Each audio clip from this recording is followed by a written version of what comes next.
नमस्कार दोस्तों, मेरा नाम सीरत है और आज मैं आपको एक कहानी सुनाने जा रही हूँ।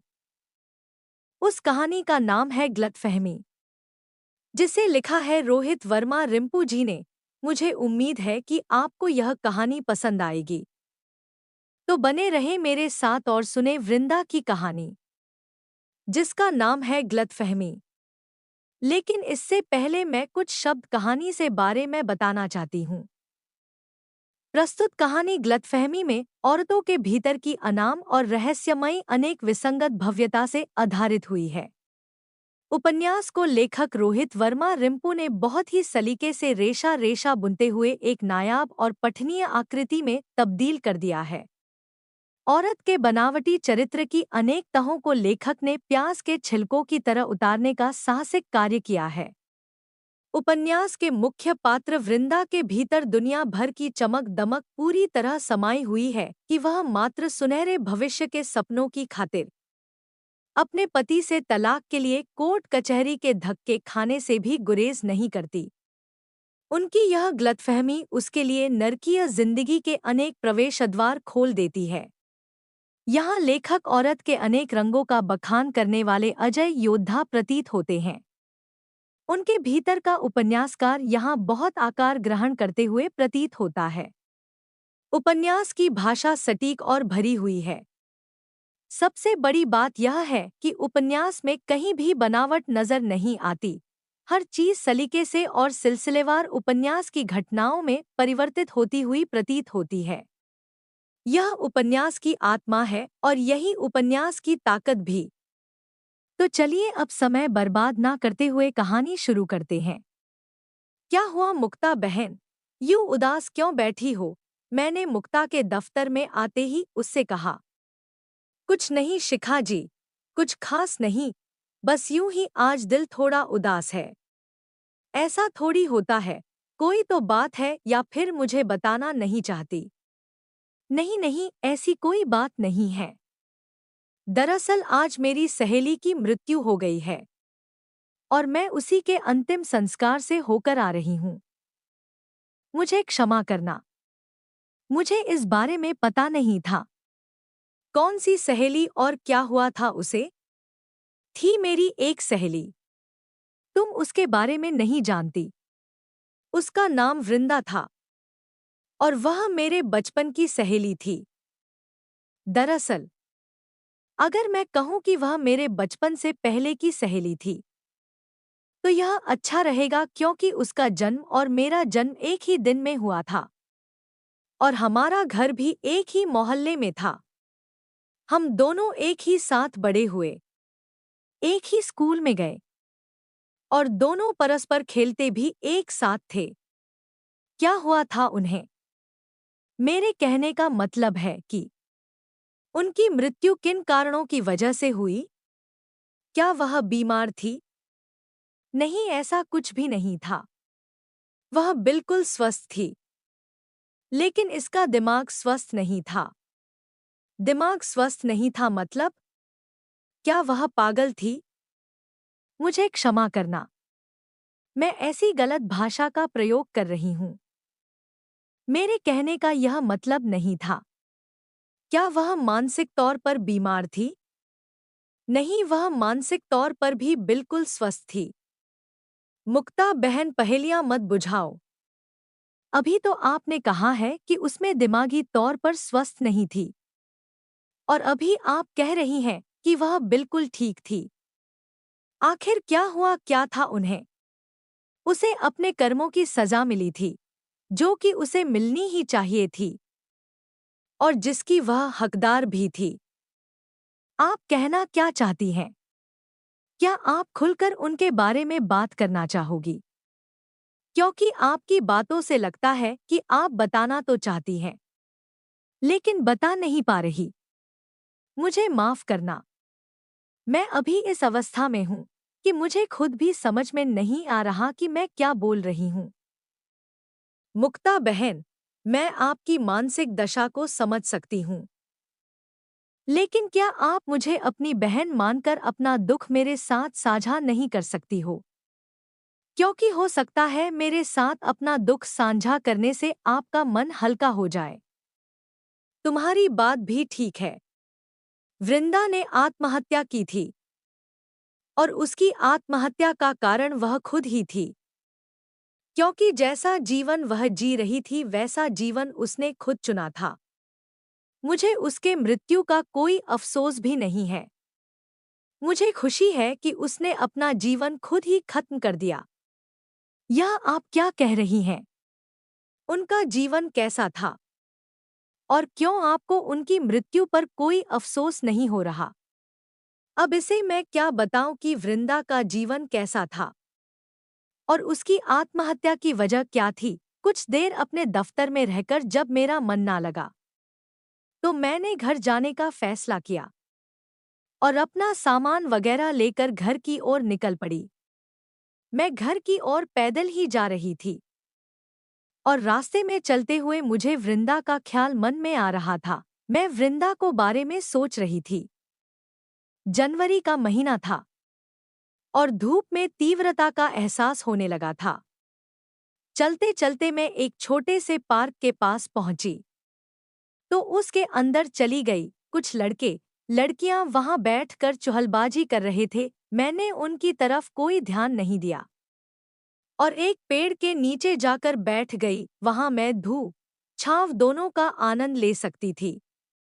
लेकिन मन में आनंद कहाँ था, क्योंकि मन में तो वृंदा की यादों ने कोहराम मचा रखा था। जिन प्रश्नों पर मैं कई बार विचार कर चुकी थी वही बार बार मेरे दिमाग में आ रहे थे। जब वृंदा की शादी हुई थी तब वह नहीं जानती थी कि एक दिन वह बिल्कुल अकेली होगी। एक तलाकशुदा स्त्री जिसके जीवन में पतझड़ की वीरानी के सिवा और कुछ नहीं होगा। शादी से पहले उसकी सहेलियां उससे कहती थी कि वह घमंडी और अपनी खूबसूरती के घमंड में चूर लड़की है। वह नहीं जानती थी कि उसके स्वभाव में ये सारे अवगुण कैसे आए थे। ये जन्म से थे या हालात के तहत उसके स्वभाव में समा गए थे। तब वह जवानी और अपनी खूबसूरती के घमंड में चूर थी। शायद इसलिए अपने इन अवगुणों की तरफ देखने, सोचने व इनमें सुधार लाने की तरफ उसका ध्यान नहीं गया। मैं वृंदा की पिछली जिंदगी के बारे में सोचने लग गई। वृंदा का परिवार मध्यम वर्गीय परिवार था। पिता रवि भगत जो कि एक स्थानीय स्कूल में कैंटीन चलाते थे और मां कमला भगत घर का कामकाज देखती थी। मां घर का कामकाज के साथ साथ अपने पति के काम में भी उनकी मदद करती थी। चूंकि पिता रवि भगत स्कूल में कैंटीन चलाते थे जिसमें वह समोसे और अन्य छोटी मोटी खाने पीने की वस्तुओं को बेचते थे, जिसके ग्राहक सिर्फ स्कूल के बच्चे ही थे। इसके अलावा वह स्कूल के अध्यापकों के लिए चाय वगैरह बनाते थे, जिस वजह से उनकी गुजर बसर बहुत ही मुश्किल से हो रही थी। परिवार में उनके दो बेटे थे। बड़ा बेटा रोहन 5 साल का और पंकज 3 साल का था। शाम के 5 बजने लगे थे। सूरज भी डूबने की कगार पर पहुंच चुका था। इससे पहले कि अंधेरा हो जाता मुझे अपने घर पहुंचना था। मैं वहां से उठी और अपने घर की ओर कदम बढ़ाने लग गई। घर पहुंचकर मैं अपने लिए रात के खाने का इंतजाम करने लग गई। वैसे आपकी जानकारी के लिए मैं आपको बता दूं कि मैं अपने घर में बिल्कुल अकेली रहती हूँ। वृंदा के जीवन की कहानी में मेरी दिलचस्पी शायद इसलिए बढ़ने लगी थी क्योंकि उसके जीवन की कहानी काफी हद तक मेरी निजी जीवन की कहानी से मेल खाती थी। घर का कामकाज खत्म करके और रात का खाना तैयार करने के बाद जब मैं अपनी विश्राम कुर्सी पर बैठकर आराम करने लगी तो मुझे एकाएक ख्याल आया कि अगर मैं अपनी शादीशुदा जिंदगी में वह गलती ना करती तो शायद आज मेरे पास भी एक भरा पूरा परिवार होता। मुझे यूं अकेलेपन का शिकार ना होना पड़ता। मैंने जो गलतियां की थी वृंदा भी वही कर रही थी। यानी हम दोनों एक ही रास्ते पर चले थे। लेकिन भगवान ने मेरा साथ दिया। मैंने अपनी गलती पहचान ली और अपना रास्ता बदल लिया। मैं यह सब सोच ही रही थी कि तभी शिखा मेरे घर में आ गई। शिखा को यूं अचानक से देखकर मैं हैरान रह गई। लेकिन मुझे उसके मेरे घर में आने का मकसद पता था। वह जरूर वृंदा के बारे में जानने आई थी। मैंने शिखा का स्वागत किया और उससे कहा, शिखा, तुम यूं अचानक से क्यों? क्या मैं नहीं आ सकती? अगर मेरा आना अच्छा नहीं लगा तो चली जाती हूँ। मेरे कहने का यह मतलब नहीं था। चलो छोड़ो यह सब, तुम बैठो, मैं चाय बनाकर लाती हूँ। कुछ समय के बाद मैं शिखा के लिए चाय बनाकर ले आई और हम दोनों बैठकर चाय पीने लग गए। हम दोनों चाय पीते हुए बातें करने लगे। तभी शिखा ने मुझसे कहा, तुम दोपहर को अपनी एक सहेली के बारे में बात कर रही थी। कौन थी वो? वह वृंदा थी। दरअसल वह मेरी बचपन की सहेली थी। लेकिन बचपन के बाद से मेरी मुलाकात उससे 1 साल पहले ही हुई थी। बचपन में? हाँ, बचपन में। मैं और वृंदा दोनों हमउम्र थे। शायद इस वजह से हमारी दोस्ती हो गई थी। हम दोनों एक ही स्कूल और एक ही कक्षा में पढ़ते थे। हम दोनों इकट्ठे ही स्कूल जाते और आते थे। कुल मिलाकर हम दोनों का ज्यादातर समय इकट्ठे ही बीतता था। हम दोनों की यह दोस्ती लगभग 10-12 साल तक रही। उसके बाद मेरे पिताजी का तबादला किसी दूसरे शहर में हो गया और हम सभी को उनके साथ जाना पड़ा। फिर तुम्हारी उससे दोबारा मुलाकात कब हुई थी? मेरी उससे दोबारा से मुलाकात सरस्वती विद्या मंदिर स्कूल के समारोह में हुई थी। स्कूल वालों ने मुझे मुख्य मेहमान के तौर पर बुलाया था। वहां पर वृंदा लोगों को पानी पिला रही थी और जब मैंने उससे इस हाल में देखा तो मेरी आंखें फटी की फटी रह गई। क्योंकि जब मैंने उससे आखिरी बार देखा था तो वह एक 15 साल की जवान और खूबसूरत लड़की थी। उसका गोरा रंग और सुंदर नयन नक्श किसी भी अप्सरा को मात देते थे। लेकिन अब वह एक 50 साल की बूढ़ी औरत की तरह दिख रही थी। उस समय उसकी उम्र क्या रही होगी? यही कोई 30-35 साल का आसपास। लेकिन उसकी यह हालत कैसे हो गई? इसके बारे में तो ज्यादा कुछ पता नहीं। बस इतना पता है कि उसके ससुराल वालों ने उसे घर से निकाल दिया था और फिर मायके में भी उसके दोनों भाइयों ने उसे अपने पास नहीं रखा, जिस वजह से वह वहां स्कूल में ही रहने लग गई। लेकिन ऐसी भी क्या वजह हो सकती थी कि उसे किसी ने अपने पास नहीं रखा? क्या वह चरित्र की ठीक थी? मेरी बात समझ रही हो ना, जो मैं कहना चाह रही हूँ? हाँ बिल्कुल। शिखा, मैं उसके चरित्र के बारे में कुछ नहीं बता सकती, क्योंकि जब तक मैं उसे जानती थी तब तो वह चरित्र की बिल्कुल सही थी। लेकिन उसके बाद उसका चरित्र कैसा था, यह बता पाना मुश्किल है। हम दोनों ने काफी समय तक बातें करते रहे। उसके बाद शिखा अपने घर चली गई।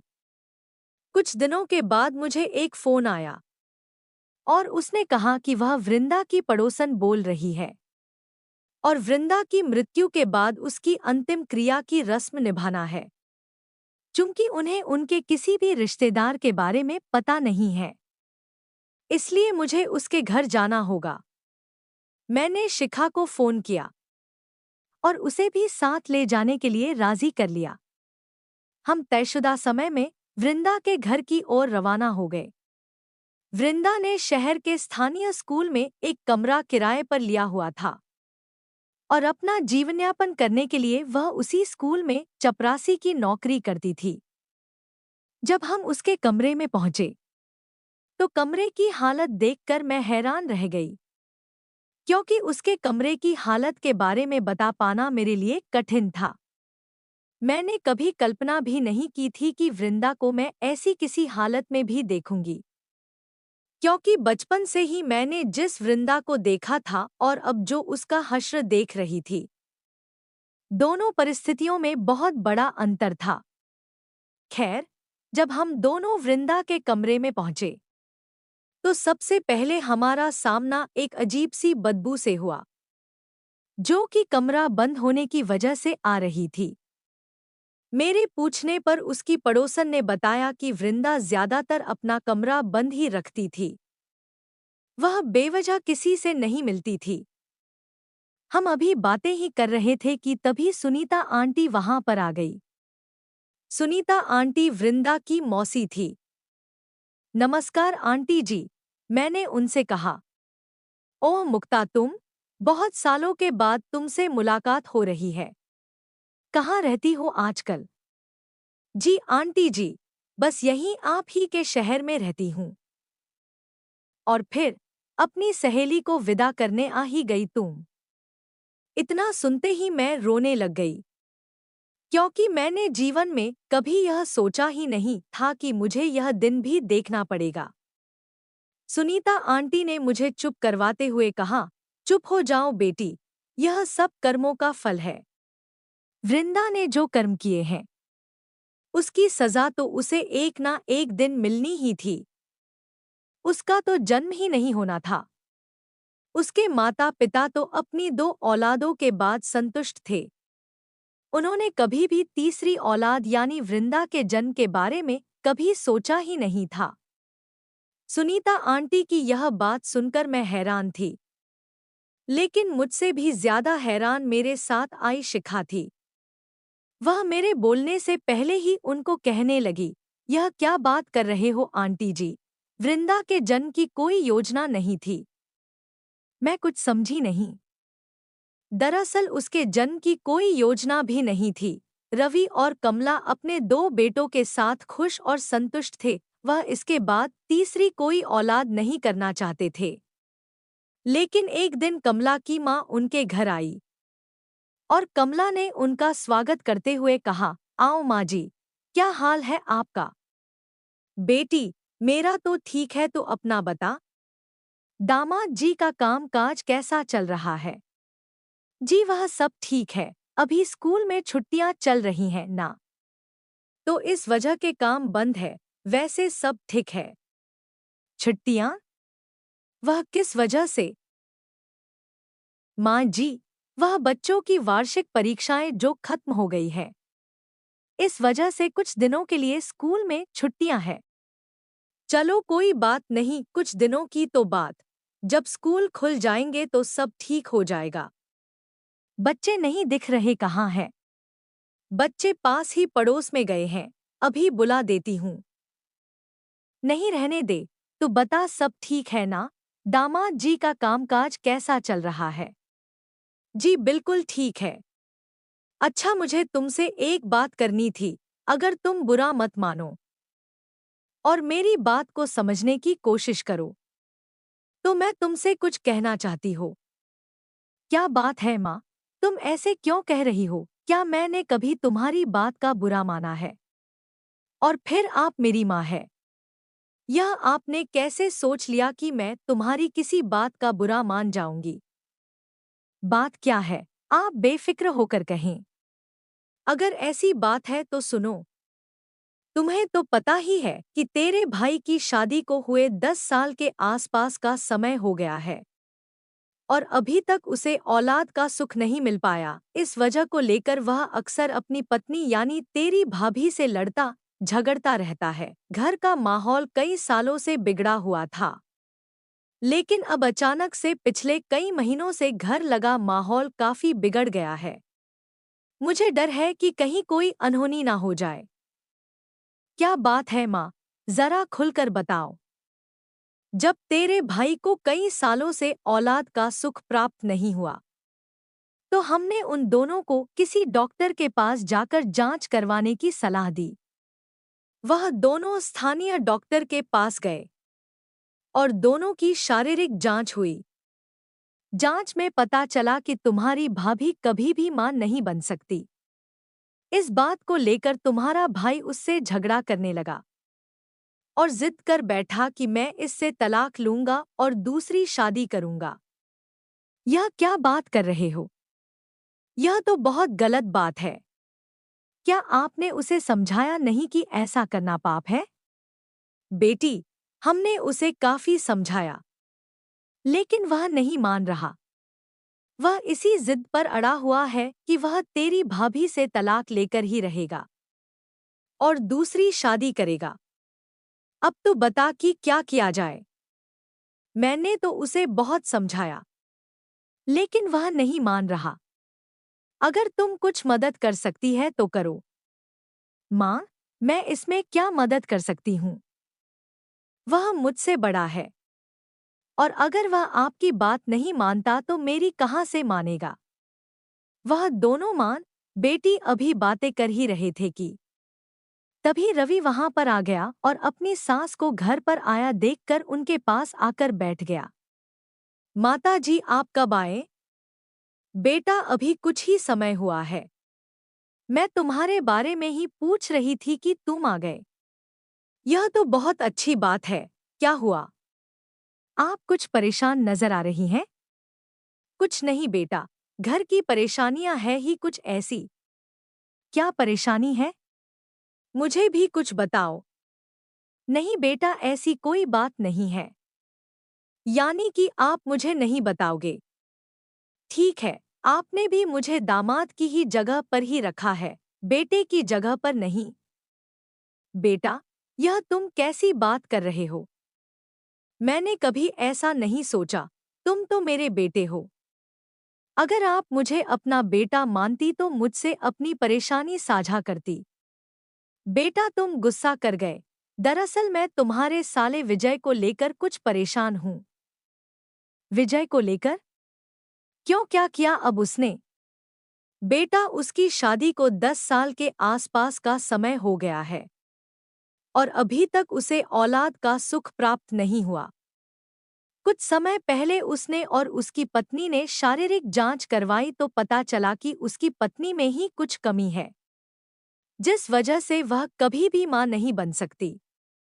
इस वजह को लेकर विजय अपनी पत्नी से तलाक लेने की जिद कर रहा है। तलाक क्यों?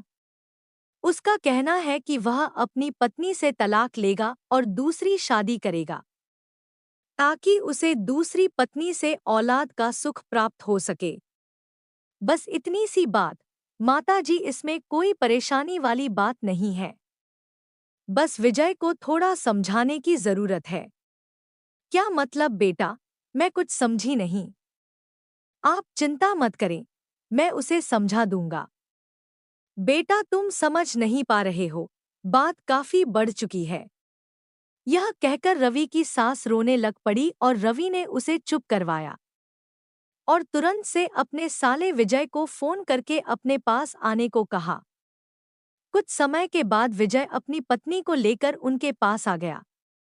आओ विजय साहब, बैठो, रवि ने विजय का स्वागत करते हुए कहा। क्या बात है जीजा जी, आपने फोन करके तुरंत आने को क्यों कहा? माताजी कुछ कह रही थी। क्या? यही कि तुम घर में झगड़ा कर रहे हो। जीजा जी, मैं कोई झगड़ा नहीं कर रहा। क्या आपको पूरी बात का पता है कि झगड़ा किस वजह से हो रहा है? हाँ पता है, माताजी ने सब बता दिया है। तो फिर आप ही बताइए कि मैं कहाँ गलत हूँ? क्या मैं औलाद की चाहत के लिए दूसरी शादी पर जोर दे रहा हूँ? क्या यह गलत है? क्या मुझे औलाद का सुख प्राप्त करने का कोई अधिकार नहीं है? विजय, तुम समझ नहीं पा रहे हो। हमने कब कहा कि तुम गलत हो या तुम्हें औलाद का सुख प्राप्त करने का कोई अधिकार नहीं है? लेकिन इस सबके बीच तुम्हारी पत्नी का क्या कसूर है? अगर तुम उसे इस उम्र में तलाक दोगे तो यह बेचारी कहाँ जाएगी? और फिर इस उम्र में इसके साथ कोई शादी भी नहीं करेगा। फिर इसके पास मृत्यु के अलावा कोई रास्ता नहीं बचेगा। लेकिन आप ही बताएं कि मैं क्या करूं? विजय, हर समस्या का कोई ना कोई हल जरूर होता है, लेकिन जो हल तुमने सोच रखा यह सही नहीं है। क्योंकि इस बात की क्या गारंटी है कि जिस औरत से तुम दूसरी शादी करोगे वह तुम्हें पिता बनने का सुख देगी? क्योंकि जिस हिसाब से तुम्हारी उम्र है, तुम जिस औरत से ही शादी करोगे, और फिर अगर वह भी तुम्हें पिता बनने का सुख नहीं दे पाई, तो फिर क्या तुम तीसरी शादी करोगे? तलाक देना और दूसरी शादी करना यह कोई समस्या का हल नहीं है। तो फिर आप ही बताएं जीजा जी, मैं क्या करूं? क्या मैं सारी जिंदगी यूं ही बिना औलाद के काट दूं? नहीं, ऐसा नहीं है। तुम किसी अनाथालय से कोई बच्चा गोद भी ले सकते हो। नहीं दामाद जी, हम किसी गैर का बच्चा नहीं ले सकते, रवि की सास ने रवि से कहा। तो फिर अपने किसी रिश्तेदार से इस बारे में संपर्क किया जा सकता है, भाभी के मायके से या फिर कहीं और से। बेटा, विजय की सास ने सभी जगह इस बारे में बात कर ली है, लेकिन कोई नतीजा नहीं निकला। बेटा, मेरे मन में एक बात है, अगर तुम बुरा मत मानो तो क्या मैं वह कह सकती हूँ? हाँ माता जी, जरूर। आप बेफिक्र होकर कहें। आप मेरी माँ समान है। मैं आपकी बात का बुरा नहीं मान सकता। बेटा, अगर तुम और कमला इस बे औलाद की गोद भर दो तो। इससे पहले कि रवि कुछ बोलता, कमला अपनी माँ को कहने लगी, माँ, यह नहीं हो सकता। मैं अपना बेटा कैसे दे सकती हूँ? मैं नहीं दूंगी। कमला, तुम चुप रहो। बात मेरी और मेरी माता जी के बीच हो रही है, इसमें तुमको बोलने का कोई अधिकार नहीं है, रवि ने अपनी पत्नी कमला को डांटते हुए कहा। परंतु बेटा, मैंने कुछ गलत तो नहीं कहा। तुम अगर अपने भाई की मदद नहीं करोगी तो कौन करेगा? माता जी, आप थोड़ा धैर्य रखें। मेरी बात को गौर से सुने और समझने की कोशिश करें। मेरे दो बेटे हैं, और आपका इशारा हमारे छोटे बेटे पंकज की तरफ है। पंकज की उम्र 3 साल के आसपास है। इस उम्र में बच्चा सब कुछ समझता है, जानता, पहचानता है। वह विजय को मामा कहता है, और अब अगर हम उसे अचानक से उसे पापा कहने के लिए कहेंगे तो यह उसके लिए ठीक नहीं होगा। और फिर वह अपनी माँ का लाडला भी है। वह उसे छोड़कर आपके पास रहने कभी नहीं जाएगा। चलो एक वक्त के मान लेते हैं कि वह किसी ना किसी तरह से आपके पास रहने आ भी जाता है, लेकिन उसका मन हमेशा हमारे पास ही रहेगा। वह ज्यादा समय तक आपके पास टिक कर रह सकेगा, और फिर एक माँ की ममता उसे आपके पास जाने की इजाजत नहीं देगी। तो फिर मैं क्या करूं बेटा? मैं अब इस उम्र में अपने बेटे का घर टूटते हुए नहीं देख सकती। इसका फिर एक ही उपाय है। क्या? कमला एक नए बच्चे को जन्म देगी, और जन्म के तुरंत बाद ही वह विजय और उसकी पत्नी की झोली में डाल देगी। मेरे हिसाब से आपकी समस्या का इससे बेहतरीन हल और कुछ नहीं हो सकता। नहीं बेटा, यह तुम क्या कह रहे हो? हम ऐसा नहीं कर सकते। लोग क्या कहेंगे? माताजी, लोग क्या कहेंगे इस बारे आप सोचना बंद कर दो। आप अपना देखो। रवि के इस फैसले ने सभी को हैरान कर दिया। पहले तो सभी ने ऐसा कदम उठाने से मना कर दिया, लेकिन फिर रवि के ज्यादा जोर देने से वह मान गए। काफी बहसबाजी के बाद यह फैसला हुआ कि रवि और कमला एक बच्चे को जन्म देंगे। जन्म के तुरंत बाद ही वह विजय और उसकी पत्नी की झोली में डाल देंगे। लेकिन भगवान को कुछ और ही मंजूर था। इस फैसले के कुछ महीने बीतने के बाद कमला गर्भवती हो गई। कमला के गर्भवती होने से सब बहुत खुश थे, लेकिन दूसरी ओर विजय के घर में लड़ाई झगड़ा बढ़ता ही जा रहा था। उनके घर में किसी ना किसी वजह से हर रोज झगड़ा होने लगा था। एक दिन विजय की पत्नी ने अपने घर में हर रोज के इस लड़ाई झगड़े से तंग आकर आत्महत्या कर ली। विजय को उसकी पत्नी को आत्महत्या के लिए उकसाने के लिए दोषी पाया गया, और उसे उम्र कैद की सजा हो गई। रवि, जो कि एक मध्यम वर्गीय परिवार से संबंध रखता था, उसकी आय बहुत ही सीमित थी। स्कूल में कैंटीन का काम करते हुए वह किसी न किसी प्रकार से अपना और अपने परिवार का पेट पाल रहा था। रवि की पत्नी यानी कमला के दोबारा से गर्भवती हो जाने की वजह से उस पर अतिरिक्त खर्च का बोझ आ गया था। वह इस बात से बहुत परेशान रहने लगा था। एक दिन वह स्कूल से थका मांदा घर आकर लेट गया। क्या हुआ? ऐसे क्यों चुपचाप लेटे हुए हो? कमला ने कहा। कुछ नहीं यार। कोई तो बात है, मुझे बताओ। कुछ खास नहीं, बस ऐसे ही। बताओ भी। पहले तो आप कभी ऐसा नहीं करते थे। आज यूं अचानक से उदास होकर बैठे हुए हो। मैं जानती हूं कि क्यों। तुम जानती हो? क्या जानती हो? रवि ने हैरान होकर पूछा। यही कि हम नहीं चाहते थे कि मैं दोबारा से गर्भवती हो जाऊं और जिससे कि हमारे परिवार पर अतिरिक्त खर्च का बोझ ना पड़े। लेकिन मेरी माँ और मेरे भाई की वजह से हमें यह फैसला लेना पड़ा था। लेकिन घबराने की कोई बात नहीं। अगर तुम चाहो तो मैं अपना गर्भपात करवा सकती हूँ। कमला की मुंह से यह बात सुनकर रवि गुस्से में आ गया और उसने कहा, यह तुम कैसी बहकी बहकी सी बातें कर रही हो? मैंने यह सब कभी नहीं सोचा। तुम्हें बहुत सी गलतफहमी हो गई है। हाँ, तुम्हारे गर्भवती होने की वजह से अतिरिक्त खर्च का बोझ जरूर पड़ा है, लेकिन इसका यह मतलब नहीं कि तुम अपना गर्भपात कराकर अपने होने वाले बच्चे को मार दो। मैं यह पाप का भी नहीं होने दूंगा। मुझे माफ कर देना अगर मैंने आपका दिल दुखाया हो, क्योंकि इससे पहले मैंने कभी भी आपको यूं उदास बैठा नहीं देखा। आप एक जिंदादिल स्वभाव के मालिक हैं, इसलिए आपको यूं उदास और चिंतित बैठा देखकर मन में ऐसे बहुत से सवालात पैदा हो गए। कमला, जो तुम समझ रही हो ऐसी कोई बात नहीं है। हाँ, यह जरूर है कि तुम्हारी गर्भवती होने की वजह से हमारे परिवार पर अतिरिक्त खर्च का बोझ जरूर पड़ा है। मैं उसकी वजह से जरूर चिंतित हूँ, लेकिन मैंने कभी भी ऐसा कुछ नहीं सोचा।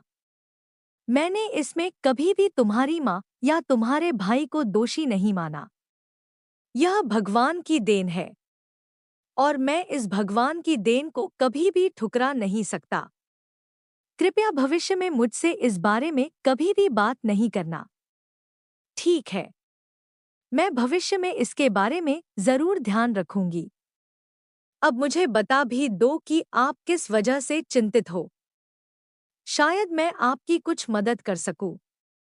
अगले महीने स्कूल में बच्चों को गर्मियों की छुट्टियां पड़ रही हैं और तुम्हें तो पता ही है कि हमारे घर का खर्च उसी स्कूल की कैंटीन चलाकर होता है।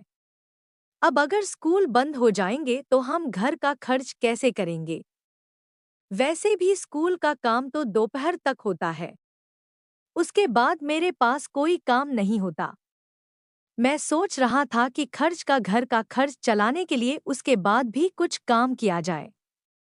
बस उसी बात को लेकर मैं सोच में पड़ा था। बस इतनी छोटी सी बात। इसमें इतना सोचने की क्या बात है? आप एक बहुत ही कुशल कारीगर आदमी हो। आप चाहे तो कुछ भी कर सकते हो। अगर आप मेरी बात मानो तो मेरे पास से कोई योजना है। योजना? कैसी योजना? क्यों ना हम कोई दुकान किराए पर लेकर वहां खाने पीने की वस्तुएं बनाकर बेचना शुरू कर दें। कमला के आगे कुछ बोलने से पहले ही रवि ने उससे कहा, तुमने तो मेरे मुंह की बात छीन ली। मैं अभी यही सोच ही रहा था। ठीक है, तो मैं ऐसा ही करता हूँ। उसके बाद रवि ने जल्द ही स्थानीय बाजार में एक दुकान किराए पर ले ली। वह सुबह जल्दी उठकर इस दुकान में चला जाता और वहां खाने पीने का सामान तैयार करता। कुछ सामान वह स्कूल के लिए ले जाता और बाकी का सामान वह वापस आकर शाम को अपनी दुकान में बेचता, जिससे उनके घर की अर्थव्यवस्था ठीक होने लग गई। समय का चक्र अपनी चाल चलता रहा। कुछ दिनों के बाद रवि और कमला के घर एक लड़की ने जन्म लिया। लड़की के जन्म से वह दोनों बहुत खुश थे क्योंकि 2 लड़कों के बाद उन्हें एक लड़की की चाहत थी और आज उनकी वह चाहत पूरी हो गई। रवि और कमला ने अपनी नवजात बच्ची का नाम वृंदा रखा। वृंदा देखने में बहुत खूबसूरत थी। उसकी खूबसूरती हर किसी का मन मोह लेती थी। रवि और कमला वृंदा का पालन पोषण बहुत ही लाड प्यार से करने लगे।